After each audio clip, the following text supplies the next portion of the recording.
All right, hello to everyone. I hope you can hear me. Please let me know if you can. And hold on.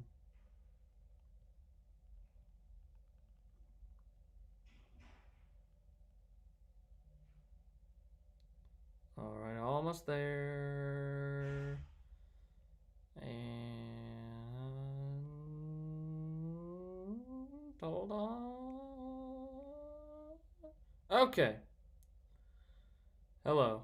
Hello to everyone. Hello, Logan. Hello, Llama Noodles. How you guys doing? Let me get my water real quick.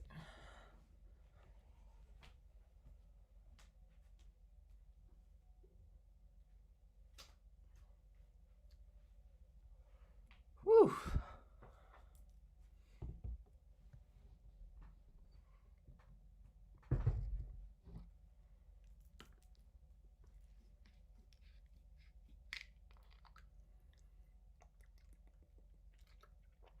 All right. Favorite moment was when Ryan Newman walked out of the hospital with his daughters. Yeah, that was a cool moment. It was freaky. That crash was really freaky. It had us all scared and panicked and stuff. Fake rumors and stuff that were very bad, but man, I was shocked when he walked out of that hospital just a couple days later. But it was really cool to see him walk out with his daughters. I know that was definitely a scary time for that family. So to see him walk out just a couple days later was pretty neat. But hold on. Let's look at the schedule, and then we will talk about the schedule.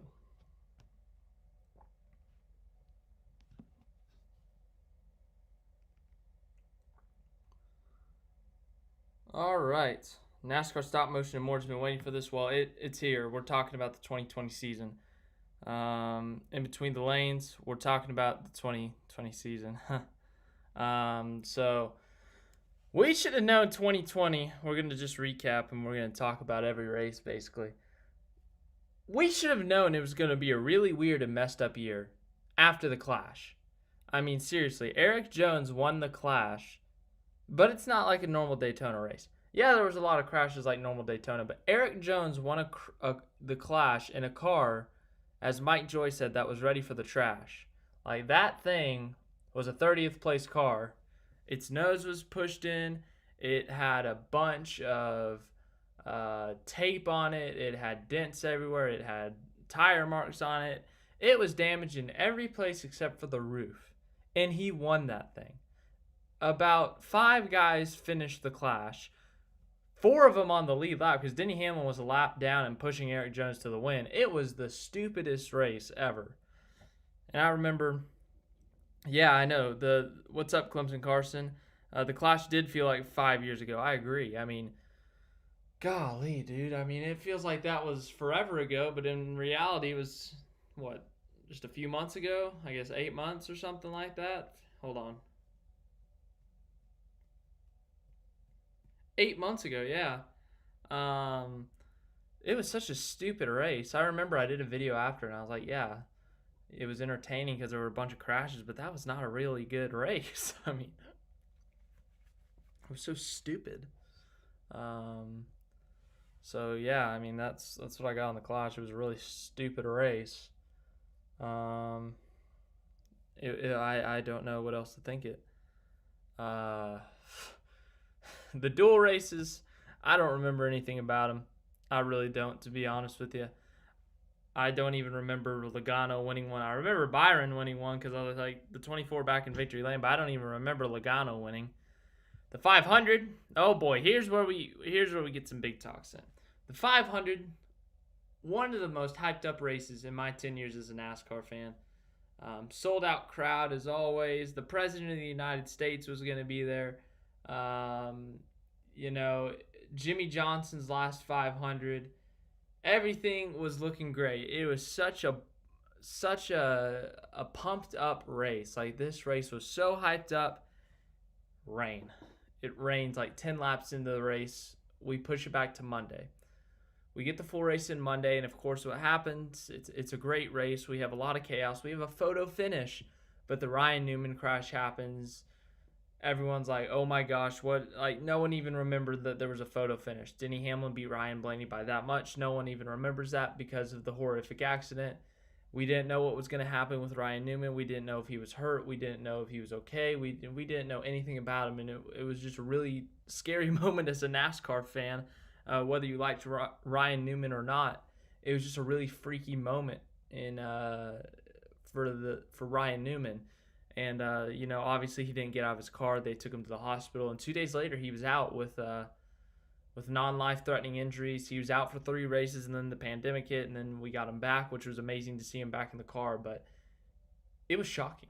I mean, I really didn't know how good he would be, or not how good he would be, how quickly he would get back to being full strength, and to see him back for the majority of the season was pretty neat. The Clash is what F1 fans think. Llama noodles, that's so true. Suarez and Blaney crash. Yeah, I forgot about that. In the Clash, yeah. That knocked Suarez out of the 500. They need a documentary on this year's 500. That would be a hell of a documentary. I would watch it. Clemson Carson. This Sunday is so weird. No race for another 2 months. It just doesn't feel right. Hey, I'm still celebrating the Chase Elliott Championship. I got some gear ordered, and yeah. I missed NASCAR already, even though it's been 1 week. Yeah, that's how I feel. Like the first Sunday without NASCAR, I'm like, oh man, but Chase Elliott winning and him being my favorite driver just makes it feel weird. It's like I'm just kind of enjoying it, you know? Other than that, I mean, yeah, I miss it. Hey, David, how you doing? The images show the roof completely shaved off except for the roll cage. The F1 race was a crap show. I didn't watch the F1 race. I was asleep. But I don't remember the pictures of Ryan Newman's roll cage or anything like that. I just remember it was really freaky.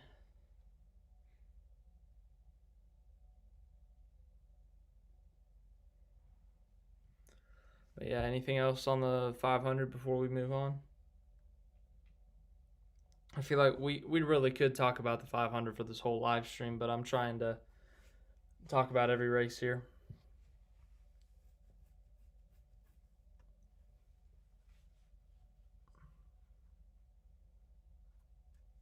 Hey, Vettel got third too, and he's like, doesn't Ferrari hate him?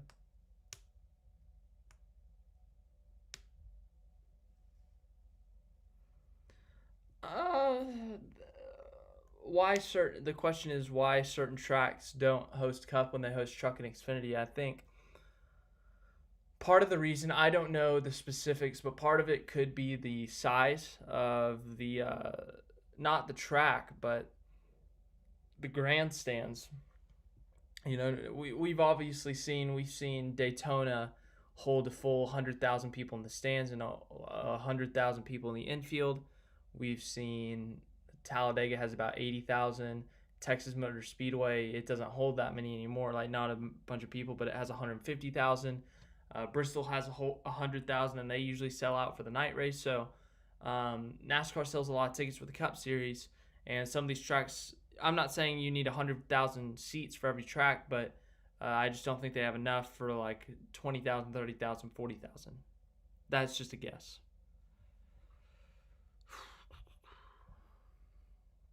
Hello, Daniel. Yes, I agree. Daytona 500 did make people scared of Rex. You know, Rex, they look cool for advertisement and stuff, and I hate that they used Newman's accident for advertisement, but it was freaky for sure. It really is kind of like one of those reality checks where you're like, dang, this is a really dangerous thing to do. If you get in one of those cars, it really makes you rethink everything. You know, every week we see wrecks, we see crazy wrecks. Like we saw Ryan Preece's crash at Kansas, and he got out, he walked away. No scratches on him, maybe a couple bruises, but then we see Newman's crash, and we're like, oh my gosh, like this is still really dangerous to do. It doesn't matter how safe these cars are. And I think that a lot of credit goes to NASCAR there for making these cars really safe. And you know, it's a dangerous sport, but shout out to NASCAR for making these cars really safe.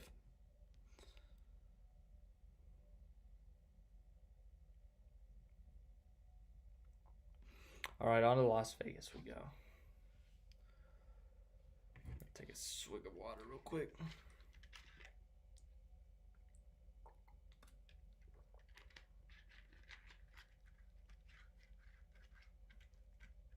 Previous crash gave me the same. Yeah, I remember. I saw that crash, and my first thought was death. I don't know why. It just looked like a scary crash. And I was like, oh, God, please say he's going to get out of this car or we're going to have a Newman scare all over again. And he popped out, and it was cool to see him pop out. And, it was just a really freaky moment. Given the opportunity, would you ever hop in the stock car and log laps? Yeah, I wouldn't do a lot, but maybe 5 or 10. I think that'd be cool. I would suck, but put me on Talladega or Daytona. I think I can floor it, and hold a line for 5 to 10 laps by myself. Elliott and Blanchard won. Good race though. Yeah. Las Vegas, dominated by Chase Elliott up until some green flag stops in stage 3, and he blew a tire. I'm trying to think what else happened in the race. Other than that, it was a really good race. The last half of the race I think was really good. You had some crashes. You had some crazy green flag runs. You had some chaotic racing, but other than that, it's what I remember about is Blaney and Bowman were about to have a great battle for the win with about 6 or 7 to go, and then a caution came out because Chastain spun on the backstretch, and then it came down to a late race caution that Blaney pitted, and Logano ended up getting the win. Matty D got second. I remember it was just a really good finish.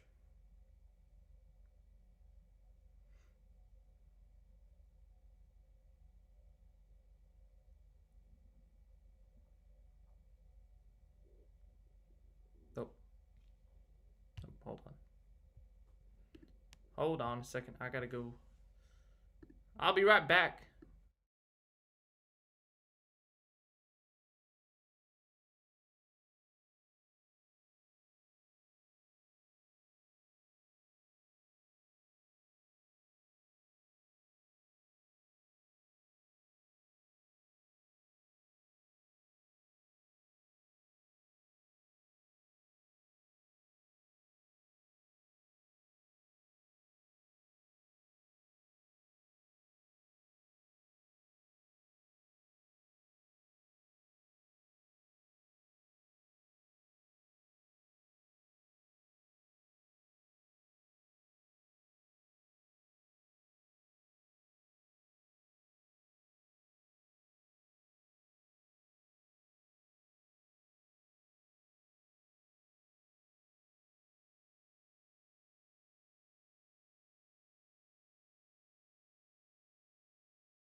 Hello again. My computer is screaming, but there we go. All right, let's talk about Auto Club. Auto Club. Jimmy Johnson's final home race. I remember that race a ton. I don't know why. Hello everyone. Yeah, I'm back. Just had to go. I had to make a phone call real quick. Anyways, I remember Auto Club. Yeah, obviously Alex Bowman dominated the day if I remember correctly. He led like 150 out of 200 laps. I don't know if he swept the stages, but he led a lot of that race. And the Kobe Bryant tributes, but then obviously Jimmy's last race at his home track. Lost out on the pole by like an inch to Boyer. What else happened? Jimmy's wife waved the green flag with his daughters up in the stand, and also led some laps. I think he finished like 6th or something. I don't remember exactly where he finished, but he finished top 10, led 10 or so laps. So a really good day for him there. Arguably his best run of the year. He was really fast that day. Top 5 to top 10 speed. I remember he just fell off at the end there. His tires were old. He had burned it up too much, and he just got passed by 3 or 4 guys there at the end. He ended up finishing 6th or 7th. I think he was running 3rd or 4th prior to him falling off. But, really good run for him there. And then obviously Bowman getting his 2nd career win, just dominating that race. Hendrick looked really strong. I think Elliott finished in the top 5 that day. I think Byron finished top 10. Blaney had that really good Kobe car, but had a tire blowout with like 5 to go and had to pit. So overall, it was a really good race weekend. That was the most memorable race from those first. On a good note from that perspective, that's what I remember about that race. What about you guys? What do you remember from the Auto Club race other than Bowman dominating in Jimmy's final California race? It ended up being his final race in California. Jimmy had a good short run car. Yeah, I don't remember those specifics.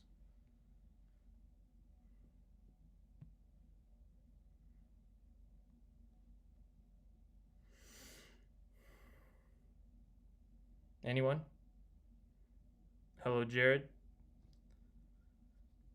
All right, I guess we'll move on to Phoenix, the first Phoenix race this year.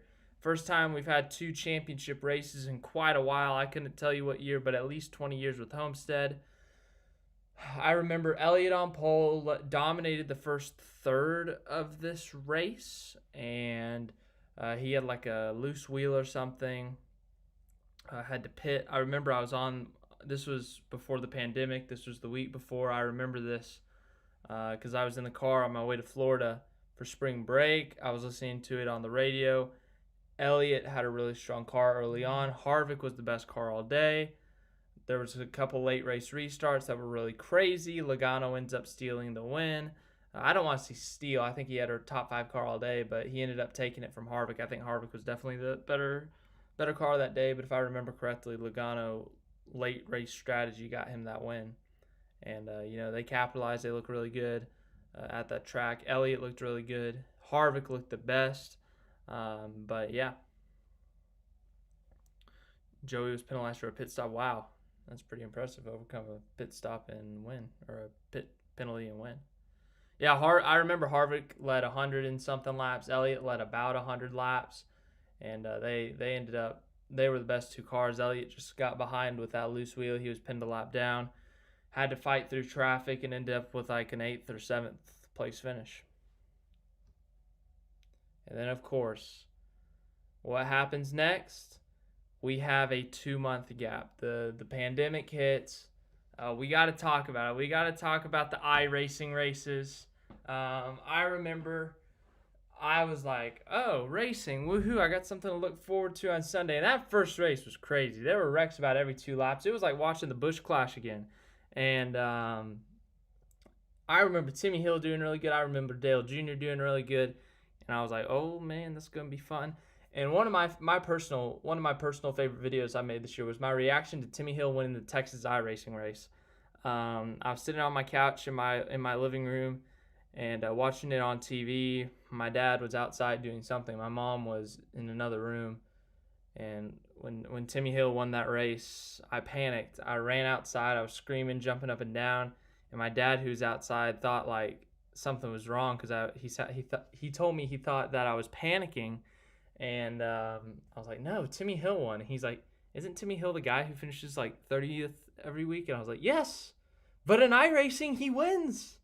And so I was really happy for Timmy. Timmy was finally getting the attention that he got. If you guys know me, I've been a Timmy Hill fan for a couple of years now. I really like him. He's just a really good guy, and I think he's an underrated driver who deserves a better ride. I'm not saying put him in the 48, but he deserves something better than the MBM car. In the Xfinity Series, he got a top 5 at Daytona and a top 10 at Bristol for MBM. That's pretty impressive if you ask me. So I think he should get a better ride.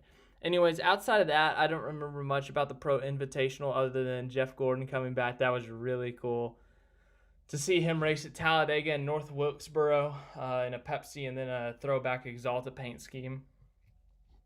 That was really cool to see Gordon back on the track. He sucked at iRacing, but it was still really cool to see him back on the track. I remember he freaking flew at Talladega. Like he shot off the ground like he was a rocket.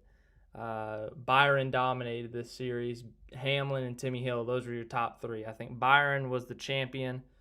Timmy Hill was second in points, and then Hamlin was third. Because I remember Hamlin got really pissed off because his daughter unplugged the TV or something, and he's driving, then the screen goes black. He's like, what? Daughter? What are you doing?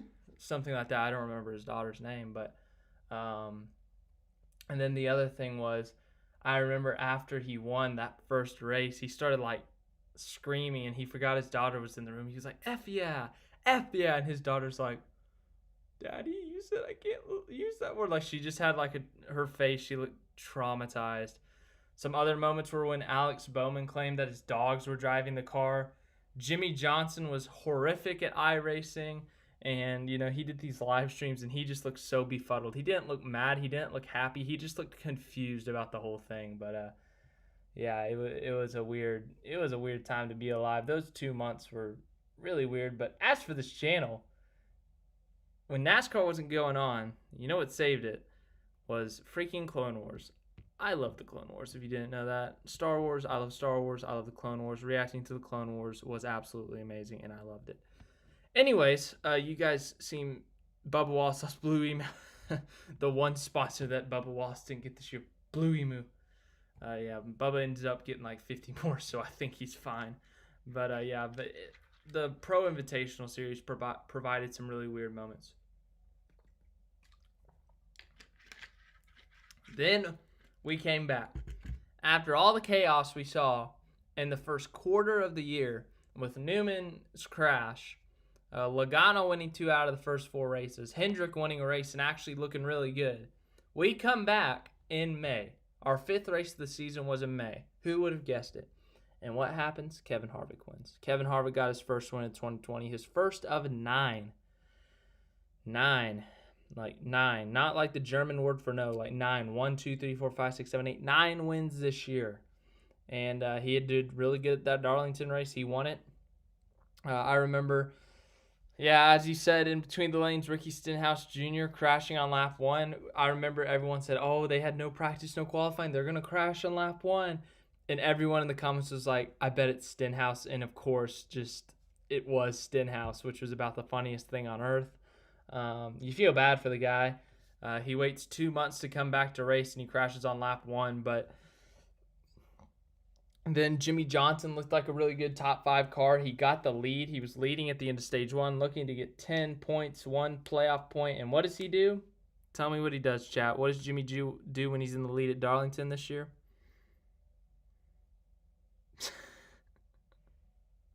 Jimmy should have won. Changed my mind. On a certain angle, Busher came down. Oh, man, dude. I think Jimmy should have just let it. Yeah, Byron and Keselowski, I think it was, were closing in on him. But Jimmy, just lift. Lift for half a second. Don't crash. I mean, come on. Wolfman, you're welcome for Dennis Schroeder, but we want you to win so that we can make all the Clippers draft picks really good and we steal them for the future. So you're welcome, Wolfman. Wolfman is a Lakers fan. Then the next race, obviously, this is where it gets interesting. This is where it gets really interesting. The second Darlington race, it was a night race. We had the flagman do the tribute to the iRacing flagman, like swinging his arm up and down like this to wave the flag. Then, of course, what happens after that? We see a really good race. We see some great racing overall, side-by-side racing at Darlington. And then, of course, the incident of the year. Kyle Busch just completely wrecks Chase Elliott. There's no question about it. Kyle Busch fans, Chase Elliott fans, I don't care who you're a fan of, Kyle Busch just straight up wrecked Chase Elliott. It wasn't intentional. He just misjudged it, and Elliott gave him the old middle finger.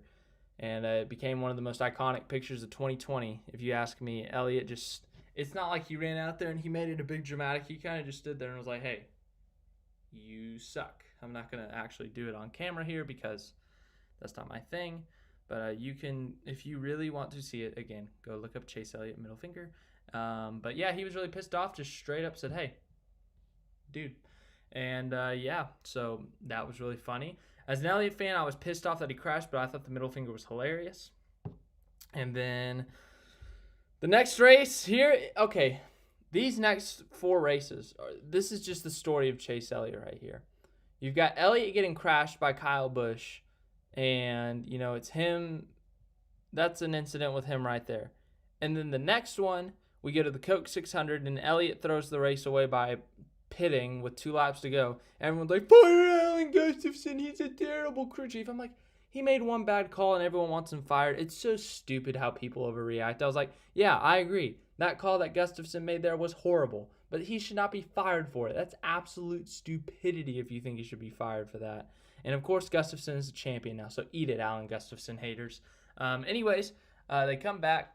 They come back and they win Charlotte too. And then they go to Bristol. They're leading late and they crash the car.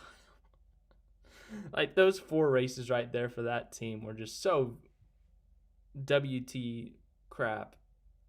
Like, what the heck?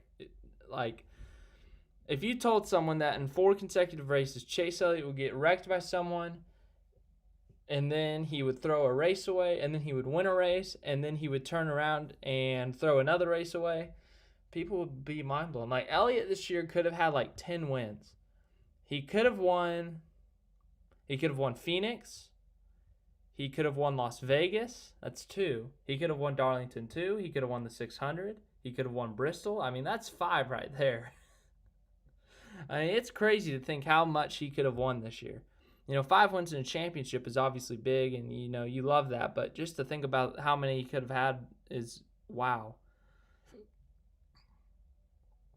Oh, no. Austin Higgins, I completely forgot to mention that.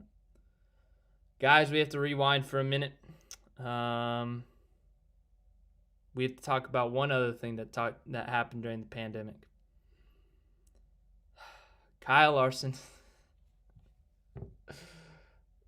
I think that's all I'm going to say. Kyle Larson, the end. We'll go back to the next race. Bristol, Joey Logano versus Chase Elliott. You did nothing wrong, Austin. It's just that you reminded me of something when he said Matt Kenseth. Anyways, oh my gosh. I had a friend just screenshot a clip from my first video and send it to me, and I looked horrific in that video. I probably had no editing, so that video is probably horrific.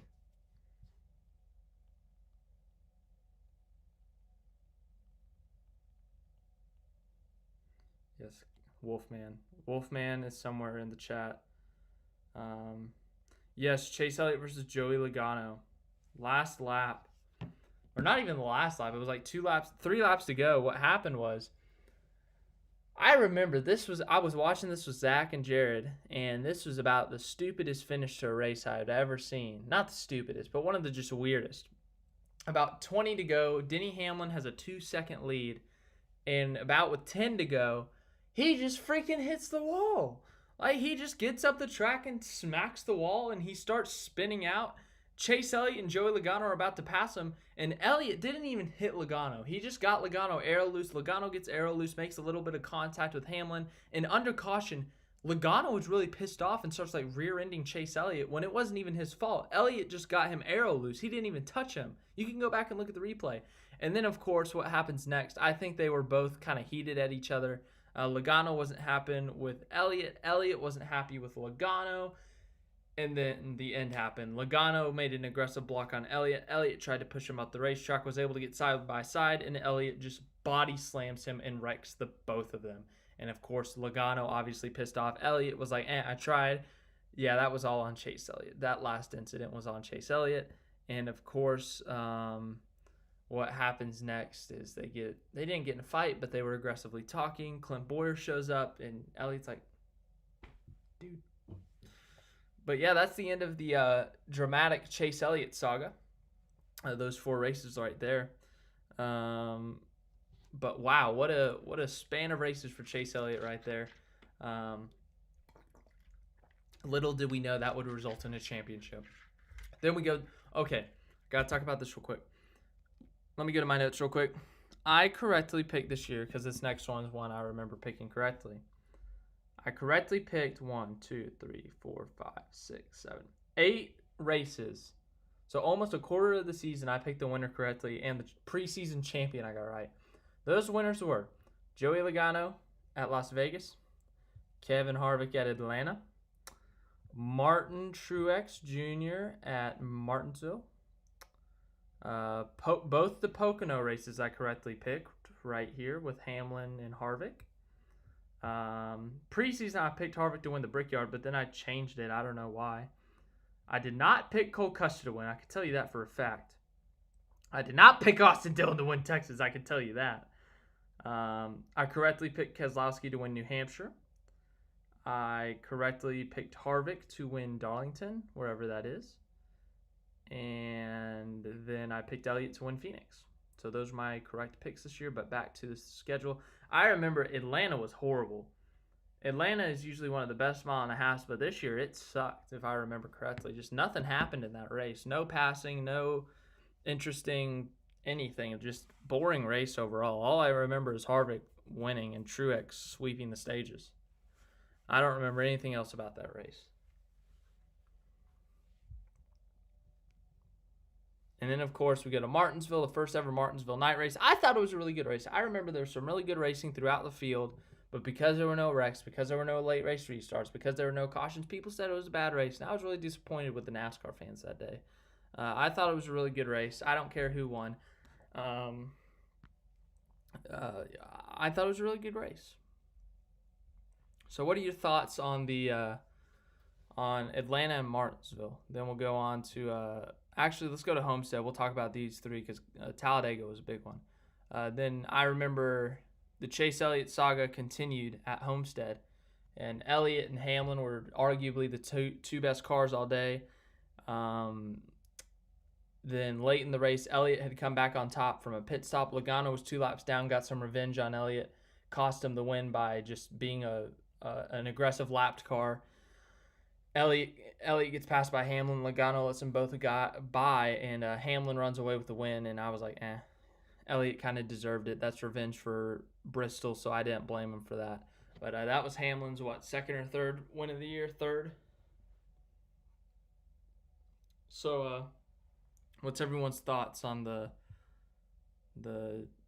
Kevin Harvick, Martin Truex Jr., Denny Hamlin wins? And then also Wednesday races. When we had some races that were on Wednesday, we had some that were scheduled for Wednesday that got pushed to Thursday. What was everyone's thoughts on the midweek races? That's what I want to hear. I had fun with them, obviously, but when it comes to ratings, I don't think they'll stay around because they just did not do that great in the ratings. So, yeah, what's everyone's thoughts on the midweek races and then also these 3 span of races from Atlanta to Homestead?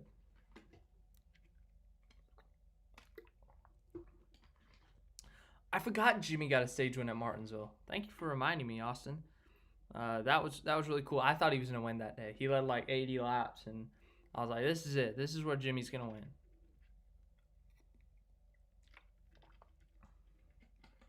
I like the midweek races. Yeah. Midweek races suck because of school. Some of them were during June, so I hope you didn't have school during then. My school got out like at the beginning of May, so I didn't have to worry about them. Fun and boring, yeah. I remember the Charlotte race that Elliott won it was better. That and the 600 were kind of boring. This was the second best Wednesday race right here. I thought the Darlington race, when it comes to drama and racing, that was the best. But when it comes to pure racing, I think the Martinsville Wednesday race was the best. Then on to Talladega. Oh boy, this is where the fun begins. I'm hoping the comments don't just explode here. Anyways, Talladega. We go to Talladega. We're gonna talk about Talladega. This race weekend was a very memorable one, and it was just for so many different reasons. It was right after the banning of the Confederate flag at NASCAR events, which I support. I think that was a good call by NASCAR to do. And then we go to Talladega that weekend, and overnight there was an alleged noose in the garage. It ended up being a garage pull, but everyone in NASCAR rallied around Bubba Wallace. Everyone thought it was something hateful towards Bubba Wallace. And it was really cool to see the whole sport just kind of rally around one driver, to rally around each other, just to embrace each other, really. I know there are people out there that are going to say Bubba planted it and stuff because they're not educated. They don't want to change their opinion. They're so deeply rooted in their own opinion. They don't care about the facts, but that's how it is these days. People don't care about the facts anymore. The only time they care about the facts is when it fits their own personal agenda and their own personal state of thought. I think everyone has it. I think I have it for certain things, but the straight up facts are, no, Bubba did not see this thing. No, Bubba did not touch this thing. No, Bubba had no idea. The person who reported it was a crew member. NASCAR looked at it. They started investigating it.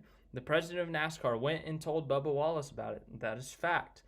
Bubba Wallace never saw the thing. Bubba Wallace never touched the thing. He didn't even know it was in his garage. And, there was an FBI investigation and nothing came out of it. They investigated the garage pulls. That was the only one that looked like a noose out of 1,500 garage pulls. 10 that were tied in a knot out of all those. So definitely a rare garage pull to see. But it was really cool to see drivers rally around Bubba Wallace. But it was definitely it was a frustrating week on Twitter, to say the least. But it was really cool to see everyone support Bubba Wallace, to just be supportive of the sport.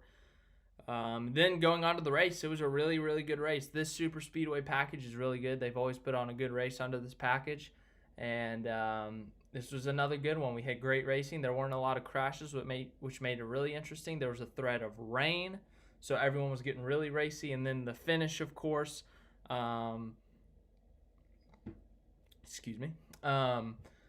finish, of course, was another photo finish. Ryan Blaney winning by the same amount he won last year at Talladega, 7/1000ths of a second, and edged out Ricky Stenhouse Jr. Could you imagine if Stenhouse won that thing and made the playoffs? Excuse me. Again, I think I drank that water a little bit too quick. I'm feeling like a hiccup or a burp or something. But other than that, Jones, I remember Blaney body slammed Jones for the win there, and it was like oh my gosh, Blaney, did you really just do that? You're racing for a win, but he won at least. If Blaney didn't win because he body slammed Jones, I think there could have been a fight, but Blaney won, so it was a race winning move, I guess.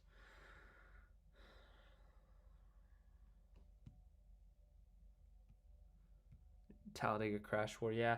That last lap, I remember there was a crash there was a spin in 1 and 2, I think, and then there was a huge crash in 3 and 4. They kept it green, and then there was a huge crash at the start-finish line because Blaney doored to Jones, and then Almirola spun out.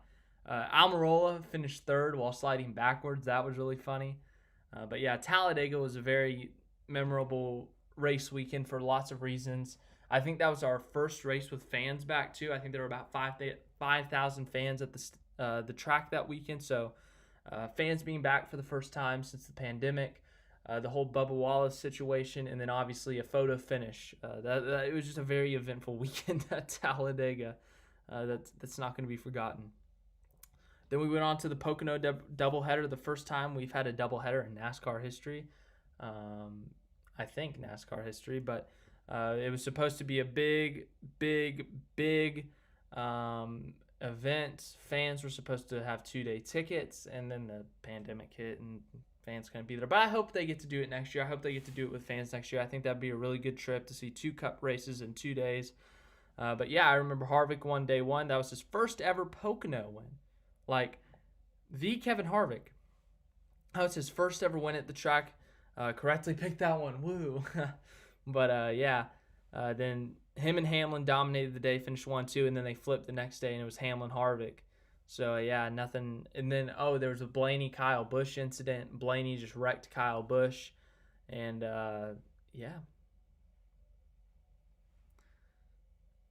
yeah, Harvick did wreck Jimmy at Talladega. So what does everyone think about the Pocono doubleheader? I thought it was a really intriguing thing to go to sleep one night knowing the race was over, but then waking up the next morning and be like, hey, it's race day again. But other than that, it was interesting. It was a really interesting race, or a couple of races at the Pocono doubleheaders. Yeah, I like the doubleheaders too. I just wish they did them at better tracks. Like they did them at Pocono and Michigan, which with this package is not great.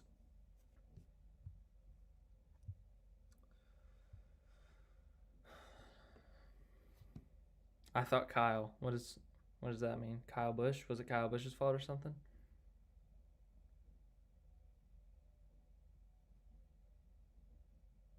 Yeah, that's what happened. Kyle apparently was just getting on Blaney's nerves, and Blaney finally said "screw you" and just wrecked him. And after the Brickyard, the only memorable thing about the Brickyard was the tire issues, like Hamlin blowing a tire with 5 to go and Matt Kenseth finishing second. The Brickyard was kind of boring. It was not a good race, to be honest with you.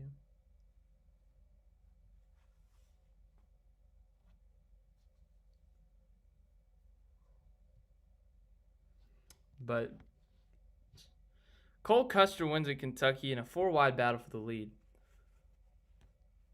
I'm still blown away that he won, let alone the way he did win. Like a four-way battle between him, Truex, Harvick, and Blaney.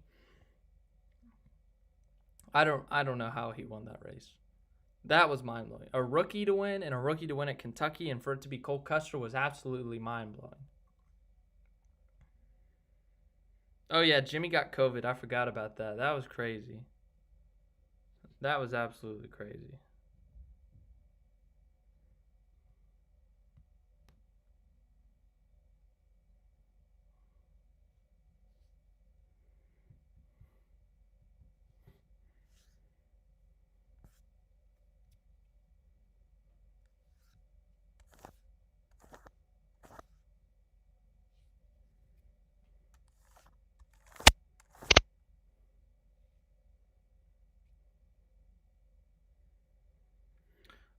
To call it a fluke, I guess you could call it that. For this year, at least, I think you could, because he was like 20th and 23rd in the points.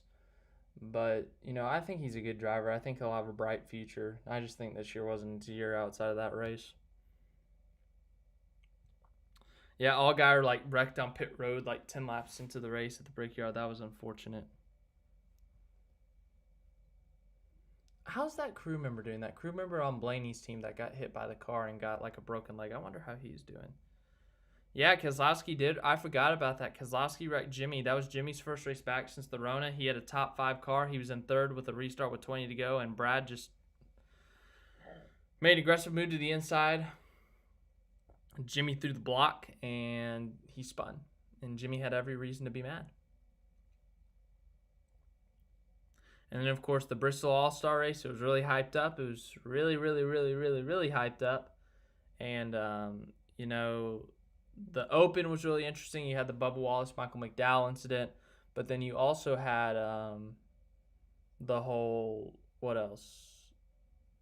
You just had a couple of crazy things. And Matt DiBenedetto, William Byron, and I think, I can't remember who else. Well, there was a lot of people who won stages there. Yeah, they did the weird numbers on the doors, and then they did the underglow. The underglow was extremely disappointing. I thought it was going to be all the way around the car, but they only did it out the back, which was really disappointing, to be honest. And the numbers, there were a couple cars they looked good on, but for the most part, they looked horrible. Like, Jimmy Johnson's looked horrific. Bowman's didn't look good. Elliott's didn't look good. I mean, there were a lot that did not look good. I remember Kenseth's looked good. Kyle Busch's looked good because they just fit. Like, these paint schemes are based off the current car, the current number placement, and they just tried to carbon copy with the new style, and it just didn't work. You got to do a new paint scheme sometimes. And then Elliott won the $1 million, so cool. It was definitely good racing, but it wasn't the all-star race people were expecting. People were expecting like a crap fest or something.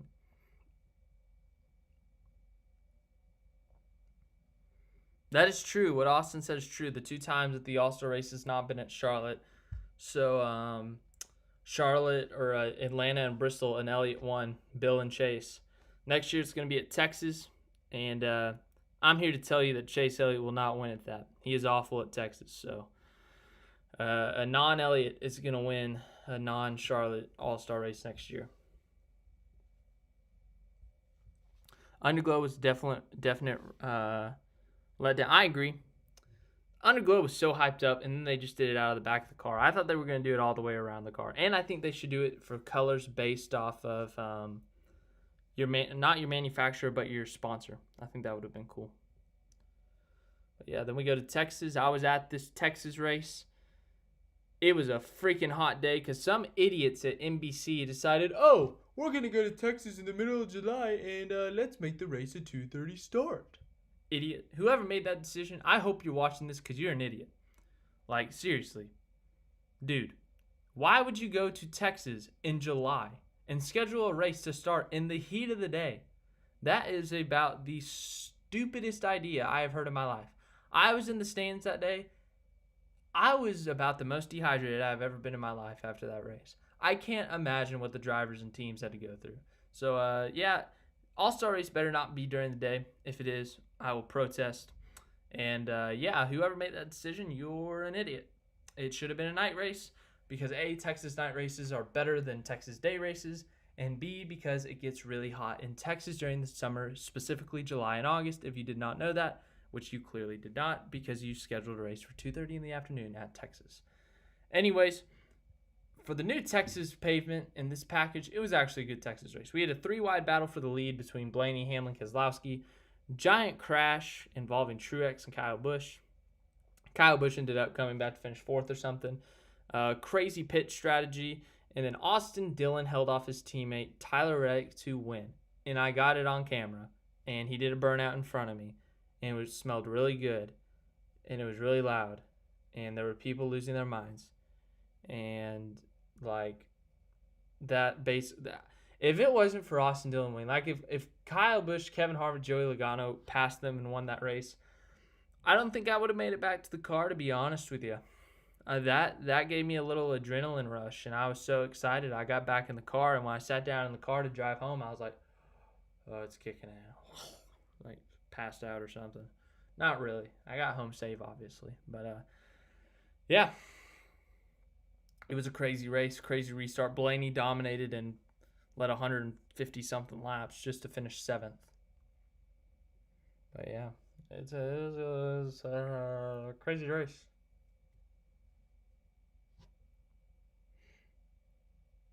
So just tell me what you think of the Bristol All-Star Race, Kentucky, and Texas.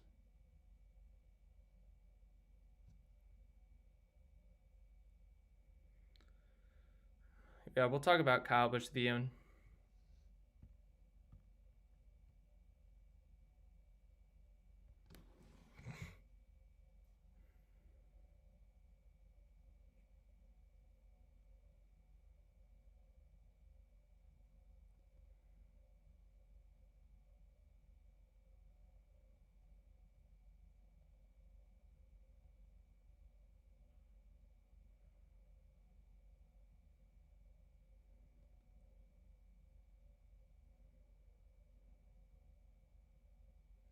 Quinn Half thing on pit road, yeah. Rick Hendrick's birthday. Was it at the All-Star race? I did not know that. Interesting. I did not know that. Wow. As I said about 20 times before. Interesting.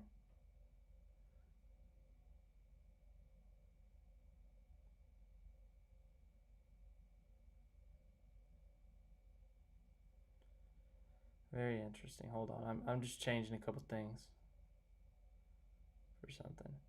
Dude, can I just say, just completely off topic, I'm so happy you guys are enjoying the Mandalorian reactions. I've gotten some comments on the last episode, and I'm so freaking happy that you guys enjoy it.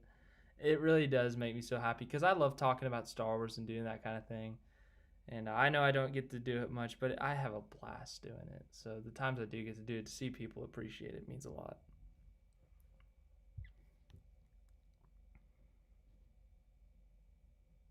Yeah, Keselowski, I remember his statement like that. I was like, I could see that. I could see that. But the thing is that drivers bring sponsor money, and demoting them you'd lose the sponsor if you demoted a driver. It would make for some interesting news stories, though. Rick's birthday was during Kentucky. Yeah, in that case, it did. It did make up for it.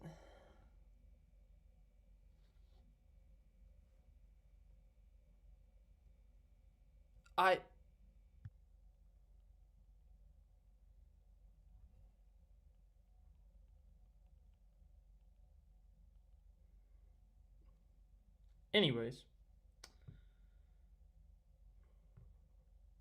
Brad dominated whatever this race is called, New Hampshire, and I remember that because there was like a three-way battle once again between Brad, Denny, and Ryan. But other than that, that's all I remember. Then Brad dominated. Harvick dominated Michigan. Elliott dominated the Daytona road course, which replaced Watkins Glen. None of those were surprises, to be honest. Harvick and Hamlin won again at Dover. And then here's where it gets interesting again. These races were kind of forgettable, to be honest. They just weren't that good. Anyways, Byron gets his first career win at Daytona, which was really cool.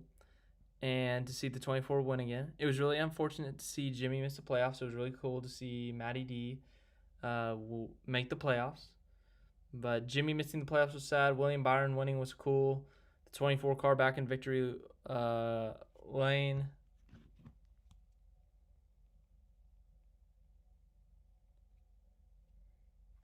And yeah, that was really cool. Reddick made an aggressive block and triggered the big one. There was a couple other wrecks. But yeah, then the playoffs were set. Our 16 drivers were Harvick, Hamlin, Keselowski, Logano, Elliott, Truex, Blaney, Bowman, Byron, Dillon, Custer, Almirola, Boyer, Kyle Busch, Kurt Busch, Matt DiBenedetto. We go to this first race. I correctly picked Kevin Harvick to win, and as expected. But there was some controversy for it. Remember, Elliott and Truex were battling for the win. Elliott stupidly went to the bottom with about 6 to go, or 10 to go, or however many to go there were. And Truex pulled an aggressive slide job and failed miserably, put them both in the wall, and they both ended up finishing last on the lead lap. So, yeah, other than that, Harvick wins. Austin Dillon, with a stunning second-place finish, goes and finishes fourth and advances out of the first round. Austin Dillon, I had him out in the first round, and he stunned me and, kicked butt in that first round. So, yeah. Then Keselowski dominated Richmond. That race was meh, I guess. And then the Bristol night race was a really fun one, as normal. Harvick and Kyle Busch had a great battle for the win at the end there. Some lap traffic, a.k.a. Joey Logano, got in the way there. But other than that, it was a really fun race. It was really cool to see, Harvick and Kyle Busch, two of the best in our sport, even though Kyle Busch had a down year, battle for the win there. Oh, yeah, Byron just crashed. They didn't even have a replay. It was really frustrating. Then Kurt Busch won Las Vegas after A weirdly timed caution saved him. He held off Matt DiBenedetto, Denny Hamlin, Alex Bowman, and he got his first win in his home track. That was a really cool story. And considering how they did last year, they had such a good year last year, but got eliminated in the round of 16. It was really cool to see them make it to the round of 12, or round of 8, I should say. That was a really cool story. And then we went to Talladega. I was at this race, the most cautions in Talladega history, and it was a chaotic race. There was a crash on lap 1. Kurt Busch was in the air, like really close to me. And then Denny Hamlin, who sat in the back all day, just comes by and beats Matt DiBenedetto. Matt DiBenedetto with 2 runner-up finishes. He finished runner-up at Talladega, changed my mind. Saved his job. Matt DiBenedetto, now the driver of the 21 car full-time. Then Chase Elliott won the Roval. Surprise, surprise. There was rain. That was really cool to see the rain tires and stuff. Because we had never seen that before. So to see the rain was really cool. And then Logano held off Harvick using that aggressive, dirty air and stuff to win Kansas. Kyle Busch won Texas. He kept his streak alive of winning and stuff. And you know what that meant? That meant that his streak stayed alive. I don't know. And it kept his teammate Martin Truex Jr. out of the championship 4. And then Elliott wins the last 2 races, wins at Martinsville in a must-win, and then won the season finale to win the championship. And, of course, Harvick got eliminated. And Harvick, oh, my gosh. I can't believe he had 70 points almost, and he missed the championship 4. Yeah, I used to be on the side of keep the yellow line rule, but over time it's kind of been like, I don't like this rule. Let's get rid of it. So, yeah.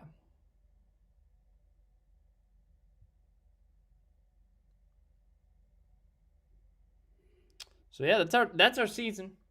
We talked about all of this recently, so I kind of blew through it because we had just talked about it just a week ago. So, other than that, man, I mean, unless you guys got something else to say, just let me know.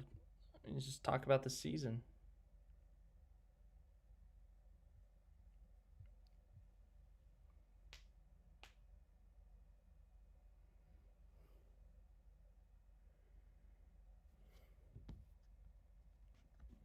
Harvick, no, was so funny. It's funny, Chase said, let's go, and then Harvick tried to turn Kyle. Yeah, Harvick failed miserably there.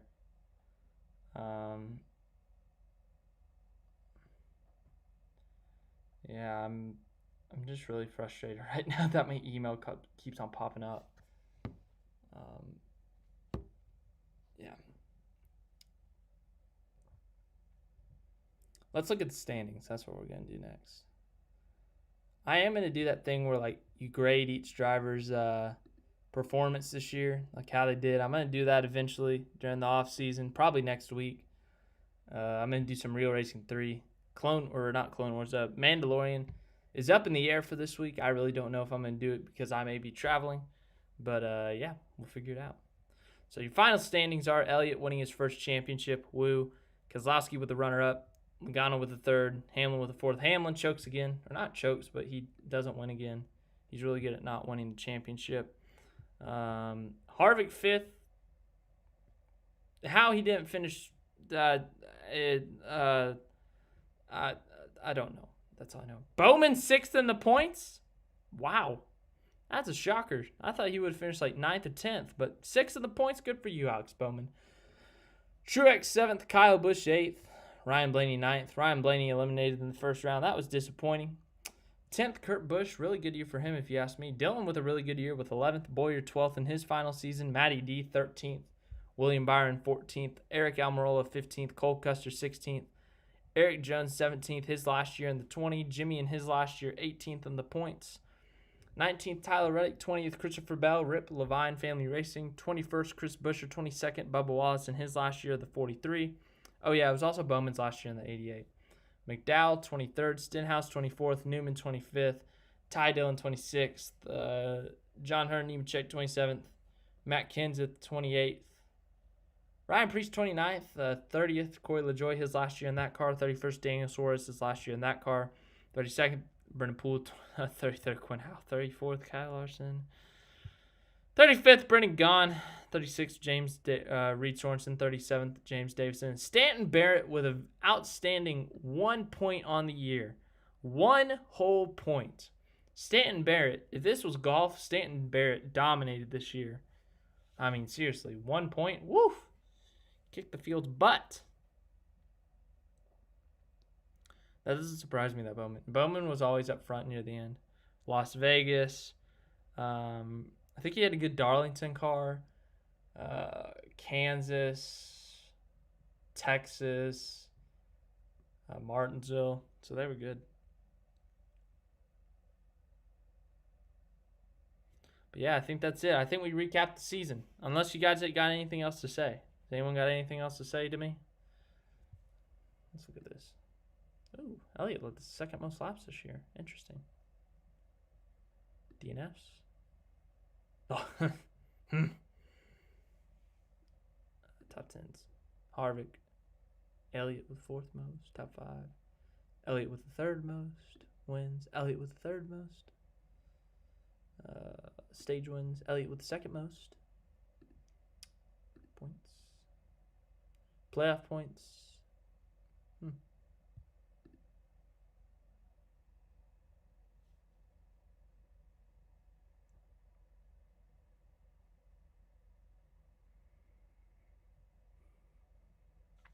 Austin Hill wins 2021 championship. Bold prediction. Hey, I could see it. He's a good truck driver. But all right, I think that'll do it for today. Yeah, I got nothing else. No, not that other one. The other one. Yeah. Other than that, good to talk about the 2020 season. I'm sure we missed some stuff. Just really, really cool to look back on the season and remember how long of a season it's been. Now we get to stretch, we get to relax, we get to think about the rest of our off season, kind of rest. But man, it was fun doing this with you guys. I hope you have a great rest of your week and have a great week. I'll be uploading this week random stuff. Full off season mode here. So enjoy the rest of your week and enjoy the rest of your week. I hope you have a great day. Make sure to like this live stream. Make sure to subscribe as well if you've not subscribed. We finally hit 1,000 subscribers. Can't believe it. Anyways,